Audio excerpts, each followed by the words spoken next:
Bonjour téléspectateurs de Business 24 Africa, téléspectateurs de Business Matin, merci d'être avec nous.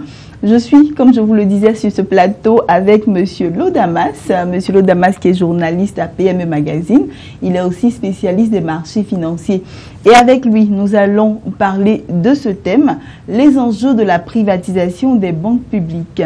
Monsieur Lodamas, bonjour. Bonjour, madame. Voilà, merci d'être sur notre plateau. Merci pour l'invitation aussi. Voilà, avec vous, je le disais tantôt, nous allons parler des enjeux de la privatisation des banques publiques. Oui. Voilà, et nous allons tout de suite vous demander, Monsieur Lodamas, qu'est-ce que la privatisation? Expliquez-nous un peu, on entend beaucoup parler de privatisation. D'accord, donc de façon simplifiée, lorsqu'on parle de privatisation, disons, on parle de privatisation lorsque des parts détenues par l'État dans une société, ces parts-là sont finalement cédées à des personnes physiques ou des personnes morales qui évoluent dans le secteur privé. Donc c'est un processus qui permet de transformer des parts publiques en des parts qui deviennent désormais des parts privées. D'accord. On parle de privatisation. D'accord. Et est-ce qu'il y a une différence entre la cession de parts et la privatisation? C'est quoi la différence?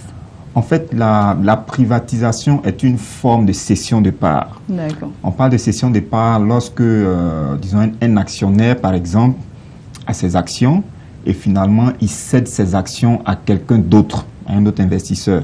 Donc, on parle de cession de parts, de vente de parts. Okay? Maintenant, lorsque l'État est actionnaire dans une société et que cet État-là cède ses actions à un autre investisseur privé, on parle maintenant on parle toujours de cession d'actions, mais là, beaucoup plus, on parle de privatisation. Parce que ces parts-là ne sont plus publiques, ne sont plus détenues par une entité publique, en l'occurrence l'État, mais elles sont dorénavant détenues par une entité privée. Donc, en clair, la privatisation est une forme de cession d'actifs, une forme de cession de parts, mais puisqu'on part du public vers le privé, c'est donc une cession de parts, j'ai envie de dire, qui concerne, enfin, si je dois me répéter, c'est une cession de parts qui consiste à transformer des actifs détenus par le public, qui sont désormais détenus par le secteur privé, mais par une entité privée. D'accord, c'est bien compris, Monsieur Lo.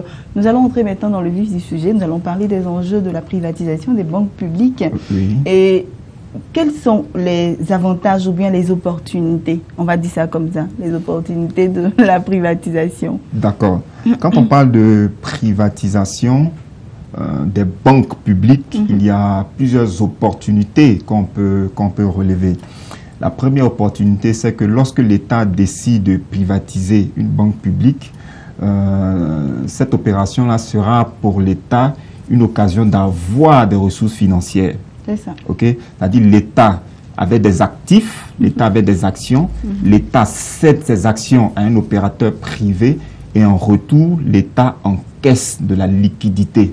Donc, ça fait une entrée de ressources au niveau de l'État et l'État peut utiliser ces ressources-là pour faire face à certaines dépenses publiques. Notamment, quand je prends le cas de la Côte d'Ivoire, on a un besoin de financement au niveau des élections présidentielles. On doit aussi rembourser toutes les dettes, tous les engagements de l'État en termes de dettes. L'État aussi doit investir en réalisant de gros travaux, etc. Donc, en clair, la privatisation constituera pour l'État une opportunité pour donc avoir des ressources financières pour faire face à d'autres besoins. D'accord. Donc ça, c'est la première opportunité. La seconde opportunité, c'est que lorsqu'on privatise généralement une banque, on se dit que la banque ne se porte pas bien financièrement. Et donc, à la suite d'une opération de privatisation, on a un nouvel acquéreur qui arrive. Et si cet acquéreur-là est vraiment efficace, il peut contribuer à redresser financièrement cette banque. Donc, une opération de privatisation peut se solder par un redressement financier de la banque, ce qui constituera donc une bonne nouvelle pour les employés, une bonne nouvelle pour le marché, ce qui viendra donc corriger la défaillance qui a été observée et qui a nécessité donc une opération de privatisation. D'accord. Troisième opportunité, lorsqu'on privatise une banque, la nouvelle entité qui est créée va bénéficier du réseau d'affaires de l'acquéreur. Donc il y a le réseau d'affaires de l'acquéreur, il y a l'expérience aussi, l'expérience et même l'expertise de l'acquéreur. Okay? Donc ces deux éléments mis ensemble peuvent permettre d'accroître la notoriété de la banque en question.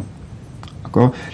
Pour prendre le cas de Versus Bank par exemple, en termes de clés de répartition, il est prévu que 67% du capital de Versus Bank soit cédé à un groupe bancaire expérimenté dans le domaine du financement des PME. D'accord. Okay? Est-ce que ça sera un groupe bancaire qui évolue déjà au niveau du marché local? Est-ce que ça sera un groupe bancaire qui évolue dans la sous-région ou même à l'international? On ne sait pas. Mais si c'est par exemple une banque internationale qui vient en tant qu'acquéreur de Versus Bank en question, la nouvelle entité qui sera créée donc pourra bénéficier de la large expérience internationale du nouvel acquéreur. D'accord. Okay? Et ça fait un plus à la banque? Oui, ça fait un plus. Et si c'est une banque qui a une bonne notoriété, évidemment, cette notoriété-là va rejaillir sur la nouvelle version, j'ai envie de dire, de Versus Bank. D'accord. Donc ça, c'est également un élément important. Autre opportunité que nous pouvons évoquer, le fait que l'État de Côte d'Ivoire dise que telle banque sera désormais privatisée, c'est un bon signal pour les investisseurs qui veulent intervenir dans le domaine du secteur bancaire. Parce que là, au niveau de la Côte d'Ivoire, le taux de bancarisation est très bas, il tourne autour de 14%. Cela veut donc dire qu'il y a du potentiel en termes de marché bancaire. C'est ça. D'accord? Donc, tous les investisseurs qui sont intéressés par ce marché bancaire voient donc qu'il y a une grosse opportunité d'investissement. Parce que ce qu'il faut comprendre, c'est que le processus de création d'une banque commerciale dans l'espace UEMOA peut prendre du temps. Okay? Donc, au lieu de créer une nouvelle banque, l'État donne donc une grande opportunité aux investisseurs de racheter une banque qui existe déjà. D'accord. Donc, le long processus qu'il y avait, j'ai envie de dire, à mener au niveau de la BCAO pour avoir l'agrément, etc., ce processus sera court-circuité et on vous donne sur un plateau d'or une opportunité d'acquérir une banque, donc de brûler toutes ces étapes et de fonctionner plus rapidement que prévu. Donc vous verrez que c'est vraiment une grande opportunité pour tous ceux qui veulent investir dans le secteur bancaire parce qu'ils n'auront plus à introduire un dossier ordinaire pour avoir un agrément. À suivre toute la procédure classique qui est quand même est tout de même longue. Et donc là, c'est souvent. Oui, longue, difficile, périleuse, etc. Voilà. Et là, c'est un raccourci qu'on leur offre pour devenir des acteurs au niveau du marché bancaire ivoirien. Donc, c'est vraiment une opportunité. D'accord. Dernière opportunité aussi qu'il est important de relever, c'est que le fait que l'État privatise une banque peut être une occasion pour cette banque-là de développer de nouveaux produits. D'accord. Donc, si de nouveaux produits sont développés, cela permettra donc d'accroître la concurrence au niveau du secteur bancaire et la population donc peut largement sortir gagnante de cet aspect des choses. Si par exemple la concurrence est accrue et que cette nouvelle banque en termes de taux offre des taux plus intéressants que les taux qui sont offerts actuellement, vous voyez, cela constituera donc une information très importante et très intéressante même pour la population, pour la clientèle future de cette nouvelle banque. D'accord. Voilà. Donc, voilà un peu ce qu'on peut dire. Et pour terminer même, il y a encore une opportunité qui me vient à l'esprit. C'est que si toutes ces conditions sont remplies, cette opportunité, enfin la privatisation peut constituer donc une opportunité lorsque la banque accroît sa force d'intervention sur le marché. Elle va bénéficier d'un nouveau réseau bancaire, elle va bénéficier de l'expérience et de l'expertise du nouvel acquéreur. Sa notoriété va s'accroître, sa capacité financière va s'accroître et donc la banque sera beaucoup plus efficace sur le terrain. Donc en clair, sa force d'intervention va s'accroître et elle sera vraiment performantes beaucoup plus sur le marché. Un bon signal pour les investisseurs. Oui, un bon signal pour les investisseurs, un bon signal également pour les clients. Surtout que Versus Bank, par exemple, pour prendre ce cas spécifique, Versus Bank évoluait dans le domaine du financement des petites et moyennes entreprises. Et donc, si on a la nouvelle version de cette banque, si elle a plus de capitaux, elle sera donc plus efficace en termes de financement des PME. C'est bien dit, Monsieur Lo. Merci. Et on continue. Est-ce qu'il n'y a pas lieu de crier au scandale lorsqu'on privatise une banque? Est-ce qu'il n'y a pas de menaces? À vous entendre parler, on se dit qu'il n'y a que des opportunités. Non, on ne va pas crier au scandale, mais il y a tout de même des risques. Il y a tout de même des menaces qu'on peut évoquer rapidement. La première menace, c'est que lorsqu'on annonce que telle banque sera privatisée dans peu de temps, cette information peut créer ce qu'on appelle une panique bancaire. D'accord. Parce que les clients de cette banque-là peuvent se dire que la banque dans laquelle nous avons de l'argent ne se porte pas bien financièrement. Et c'est ce qui motive cette décision de privatisation. Donc, les clients de la banque peuvent réfléchir et décider d'aller ôter, d'aller clôturer même leur compte avant l'opération de privatisation. Ils peuvent observer pour voir... on va observer pour voir est-ce que l'opération de privatisation va se faire. Et si cette opération nous rassure, nous allons aller rouvrir nos comptes dans cette banque. Donc, si tout le monde, par effet psychologique, si tout le monde a cette même réflexion, a cette même idée, beaucoup de personnes vont aller clôturer leur compte avant l'opération de privatisation. Et donc, on va assister à une sorte de panique bancaire. Donc, ça, c'est un élément vraiment à prendre en compte. C'est pourquoi... En termes d'annonce de privatisation, il faut faire beaucoup attention pour ne pas inquiéter, pour ne pas affoler la population. D'accord. Ça, c'est un premier élément. La seconde menace, c'est que une opération de privatisation peut emmener beaucoup de changements, peut générer beaucoup de changements, notamment un changement au niveau du top management. L'actuel directeur général de la banque à privatiser, ce n'est vraiment pas évident qu'il conserve son poste après l'opération de privatisation. Parce que généralement, l'acquéreur qui arrive vient avec son équipe, vient avec son style managérial. Et il n'est pas évident que cela corresponde avec la façon de voir du dirigeant actuel. Donc, il y a un risque à ce niveau de changement du top management. Il y a un risque aussi de réduction du personnel même de la banque. Parce que si la banque ne se porte pas bien, l'acquéreur, lorsqu'il arrive, il peut vouloir réduire certaines charges, notamment les frais de personnel. Et quand on parle de réduction des frais de personnel, il peut réduire l'effectif et donc implicitement mettre certaines personnes au chômage. Donc cela peut provoquer des tensions sociales et donc il va falloir faire très attention. Quel genre de changement le nouvel acquéreur va apporter au niveau du personnel? À ce niveau-là, nous pensons qu'il y a certaines menaces tout de même qu'il ne faille pas négliger. D'accord, auquel il faut faire très attention. Oui, il va falloir faire très attention. Ensuite, l'autre menace aussi, lorsqu'un acquéreur arrive sur un marché qu'il ne maîtrise pas forcément, il peut développer des produits qui ne sont pas adaptés à ce marché. Si par exemple, la banque à privatiser est désormais acquise par, je dis n'importe quoi, une banque internationale, une banque américaine, une banque nigériane, elle peut répliquer les produits qui sont vendus, qui sont commercialisés en dehors du territoire ivoirien. Elle peut répliquer la même stratégie commerciale, mais cette stratégie commerciale peut ne pas être adaptée à l'environnement local. D'accord.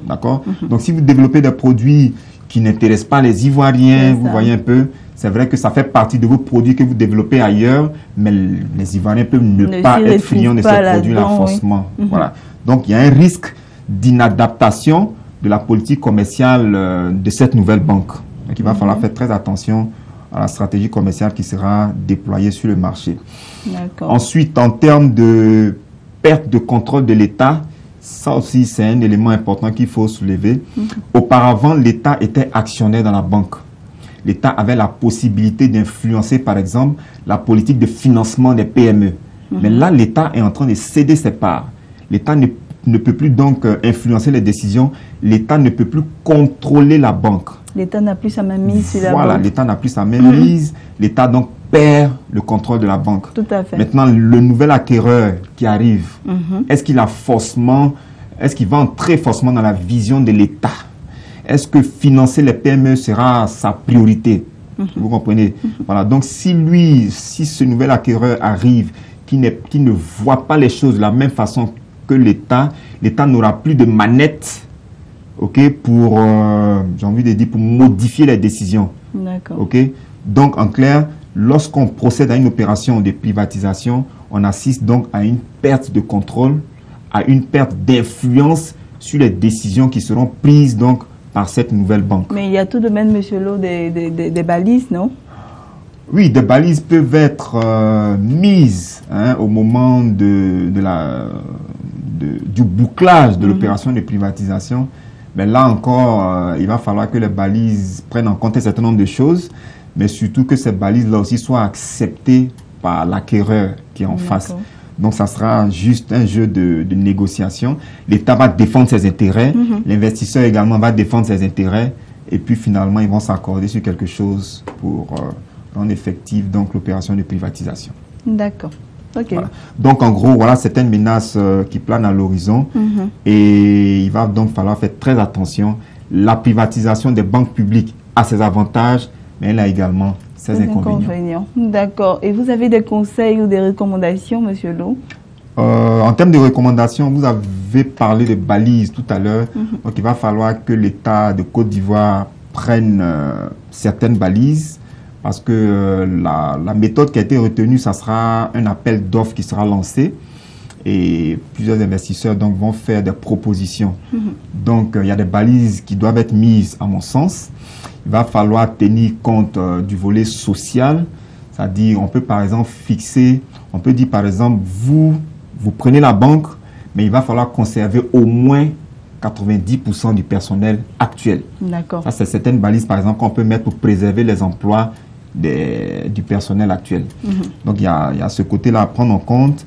Il y a aussi le volet, il y a un autre volet que je veux évoquer. Quand on prend le cas de Versus Bank, il y a 33% du capital qui sera cédé à des investisseurs nationaux. Donc, c'est une réelle opportunité pour des personnes physiques de prendre des actions au niveau de Versus Bank. Il ne serait pas souhaitable que tout le monde se dise non, cette opération de privatisation ne concerne seulement que le secteur bancaire, ne concerne seulement que des investisseurs fortunés. Non. Donc, il va falloir s'intéresser davantage aux conditions de cet appel d'offres-là, parce que c'est une réelle opportunité pour des personnes privées, pour des personnes physiques même, de pouvoir entrer dans le capital de la banque. D'accord. Parce que comme je le disais, le secteur bancaire est très porteur, le taux de bancarisation est très faible, ce qui veut dire que le potentiel d'investissement dans le secteur de la banque est encore là, ici en Côte d'Ivoire. Donc c'est une opportunité qui est offerte aux particuliers pour pouvoir entrer dans le capital, pour pouvoir faire partie donc, du conseil d'administration, etc., pour prendre des décisions, des nouvelles décisions pour le nouveau fonctionnement donc, de Versus Bank. Et lorsqu'on est actionnaire dans une banque, enfin, lorsqu'on est actionnaire dans une société, on a la possibilité d'avoir des dividendes en fin d'année lorsque cette entreprise dégage un résultat net excédentaire. Okay? Et donc, c'est une vraie opportunité pour des particuliers, je le répète, pour des particuliers d'entrer dans le capital et de bénéficier de la richesse potentielle de cette banque qui est certainement identifiée déjà par certains groupes bancaires. D'accord, Monsieur Lo. Merci. Merci d'être passé sur notre plateau. C'est toujours un réel plaisir pour nous de vous recevoir sur notre plateau. Merci. Voilà. Et nous vous inviterons encore pour un autre sujet aussi intéressant que celui-ci. Merci. Merci. Voilà, chers téléspectateurs, merci de nous avoir suivis. Moi, je vais vous dire au revoir. Toute l'équipe de production se joint à moi donc pour vous souhaiter une agréable journée. D'ici là, portez-vous bien et à très bientôt.